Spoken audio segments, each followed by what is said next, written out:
Why, hello there, beautiful people of the internet. I'm John Deere, and this is my studio tour. Up first, we have the realistic Concertmate 660. It's a real true delight that it's a Casio keyboard. It sounds really quite fantastic, but it is what it is. There is no MIDI, and, you know, it's not very good. So, you know, do with it what you will. It's a Yamaha Electron organ from the 1970s. It is delightful. It sounds really, really warm, and you can really hear it when you play. Real spring reverb. It's a true delight. You'd be lucky to have one, and you can get them for almost nothing. You really should. Up next, we have a realistic MG1. It was sold by Radio Shack, and it was made by Moog. It sounds bloody awesome. Now, mine constantly has a Big Muff Pi. It's an op-amp reissue on it, and it's just on all the time. To control that, I use an Arteria key step. It's wonderful. It does exactly what it's supposed to do, and that lets it communicate with dissimilar devices. So if you have old gear and a bunch of different pieces of old gear, trust me, you really want to get yourself an Arteria key step because it works. Up next, we have a Roland JX3P with a D-Tronics DT200. Now, this bad boy I have had for almost 20 years. So it has been 20 years of this synthesizer. I know it inside and out, but this year for Christmas, I got the D-Tronics box, and it is the most wonderful thing. It gives you full manual control of every parameter inside of this synthesizer, and it just sounds gnarly. I got no better description of it. And yeah, this thing sounds downright rude. Next, Dr. Rhythm Graphic. So this is kind of the beating heart of this whole studio is Dr. Rhythm. Dr. Rhythm, the DR110 is an analog drum machine made by Boss. It is Roland's mid-80s, beatbox. It's got a good bass drum, good snare drum, a great hand clap that sounds like a gunshot. And so this is, I'm going to tell you now, this is some secret proprietary John Deere stuff.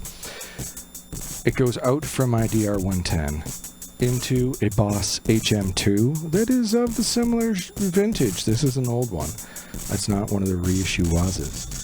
It goes out of that, and I've got this thing. I've got the distortion at noon, I've got the highs at noon, and then I've got the bass cranked all the way up. It goes out from there into a Boss OC3 Super Octave. It's been set to OC2 mode. Both octaves are turned right up. And then I have one path going out into the board on channel 2 and one path going out into the board on channel 3. And what I do is I EQ them differently. So the kick drum gets the bass spicy and the hi-hat gets the treble spicy, and then I go back and forth with it. Depending on whether I want to make one or the other. It kind of makes up for the part where the DR110 does not have the individual outputs that you'd see on an 808 or a 909 or one of their clones. So yeah, it's a great little unit. It sounds awesome. Highly recommend for anybody. Up next, we have a few bits and bobs here. I have an Electro Harmonix Black Finger compressor. It is awesome. I cannot recommend it enough. It sounds fantastic. It is an optical and tube compressor. It makes everything sound good. I also have an SP404A. I got it really, really cheap. It is so much fun to play with. For $300, you can't go wrong with it. It was great to add a little bit of modern to this otherwise vintage Roland kit. I've been using Roland gear for a long, long time, and unfortunately the old Roland stuff is very, very, very expensive.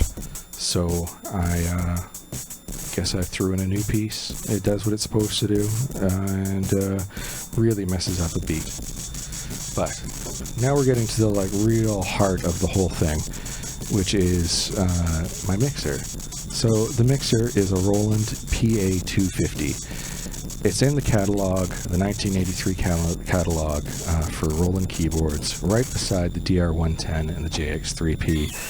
It would have been released around the same time as the HM2.